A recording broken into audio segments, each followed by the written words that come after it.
Assalamualaikum warahmatullahi wabarakatuh. Kita hari ini mau bahas tentang pengalaman pribadi. Jadi banyak hal pribadi tentang kehidupan pribadi yang kita jalani hari-hari ini. Salah satunya ini kita berbicara bukan untuk orang lain, tapi untuk saya sendiri. Saya ingin bercerita pengalaman pribadi saya, bagaimana kisah liku perjalanan dari masa kecil sampai sekarang. Tapi bukan itu yang kita bahas, yang penting kita bahas hari ini tentang bagaimana menghadapi anak yang ABK, artinya anak berkebutuhan khusus.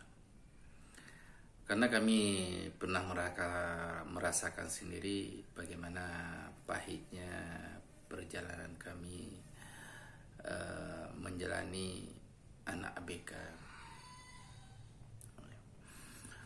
Namanya Siva. Dia anak pertama dari kami yang terindikasi ABK. Dia tidak bisa melihat. Jadi bukan itu masalahnya. Yang masalahnya yang kita hadapi dari pertama lahir umur 1 sampai 3 tahun, itu yang terasa beratnya gitu. Kenapa berat? Yang pertama, dia anak pertama, kita belum ada pengalaman secara individu soal pengurusan anak. Lagi pula kami kan perantau, orang tua jauh di sana, jadi kami hanya tinggal berdua sama istri. Jadi di situ pahitnya proses membesarkan dia. Ada suatu masa kami sudah merasa putus asa karena dia selama setahun full tidak tidur, nangis saja kerjanya. Bayangkan selama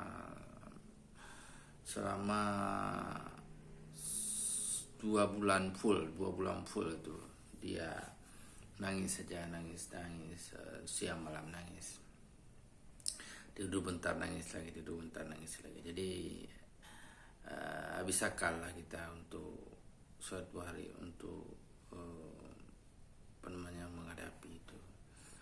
Jadi yang kita perlu bilang apa? Perlu kita sampaikan, ketika punya masalah, kuncinya apa? Kuncinya nggak sekedar dibicarakan ya. Kuncinya ketika punya masalah, kita itu satu, apa? Jangan panik. Jangan. Kenapa jangan panik?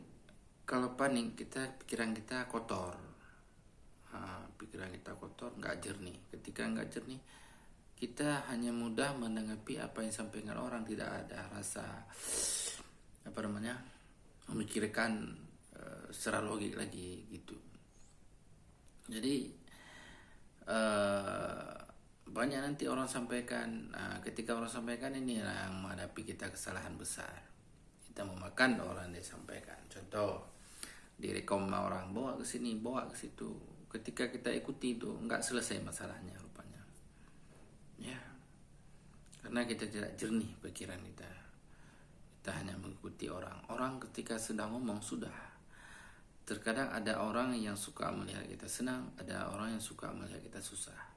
Itu susah membedakan antara yang mana itu dua-duanya. Jadi bagaimana kita menghadapi itu semua?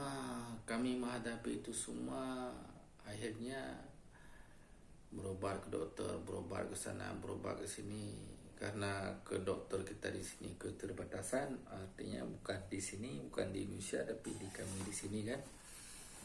Jadi apa yang kami lakukan terakhir? Stop semuanya. Kita coba merepres ulang stop semuanya.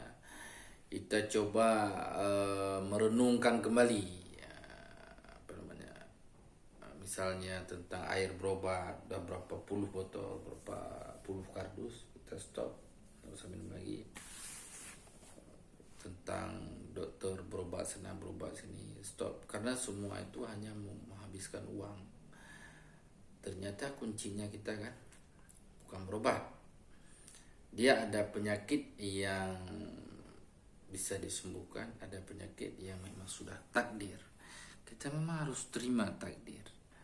Ketika kita menerima takdir, kita lapang, agak lega gitu, lega pikiran kita semua lega. Yang pahit ketika orang tidak menerima takdir gitu kan,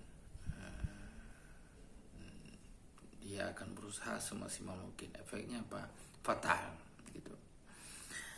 Jadi mungkin bagi yang baru-baru punya anak bisa bisa coba kita konseling. Yang penting ketika punya masalah keluarga kecil, coba jangan panik ketika punya masalah, tapi coba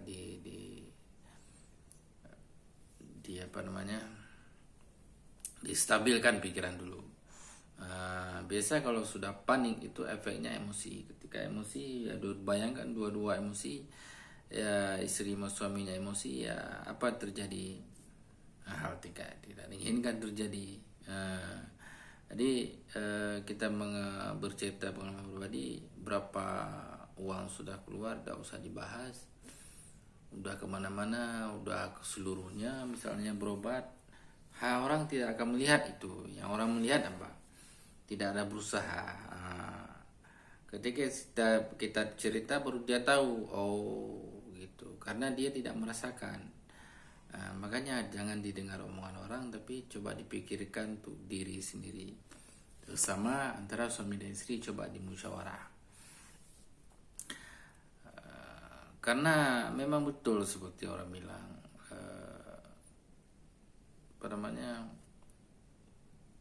negara adalah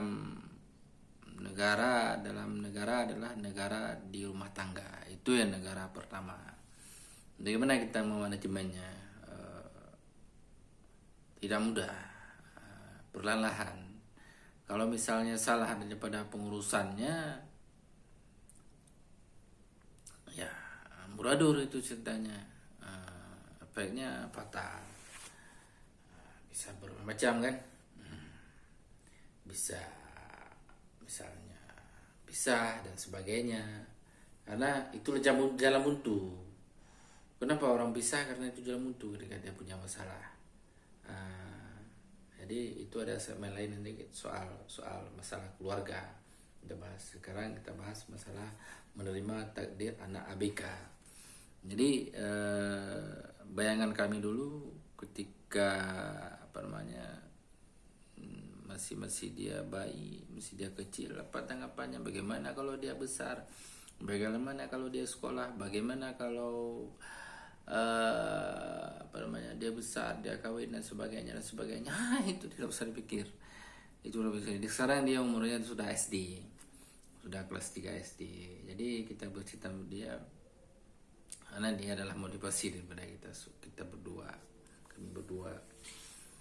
Jadi sekarang ya berjalan apa adanya gitu, tidak kami kurung, tidak kami apa-apakan, semuanya bebas, suka dia, kehidupan suka dia, mau dia main, mau dia apa, terserah dia. Yang penting jangan ada orang bilang, jangan ada orang urus dia buta. Kalau dia ada orang bilang dia buta, itu hal yang kami marah kepada orang yang bilang. Kita bertetangga boleh, bercengkerama boleh, tapi dengan urus punya orang, jangan tanya masalah pribadi orang lain. Apa pribadi orang lain? Rumah tangga dia, anak dia kenapa dan sebagainya, itu nggak boleh ditanya. Kalau kita bertetangga, itu fatal. Pertanyaan itu pertanyaan fatal.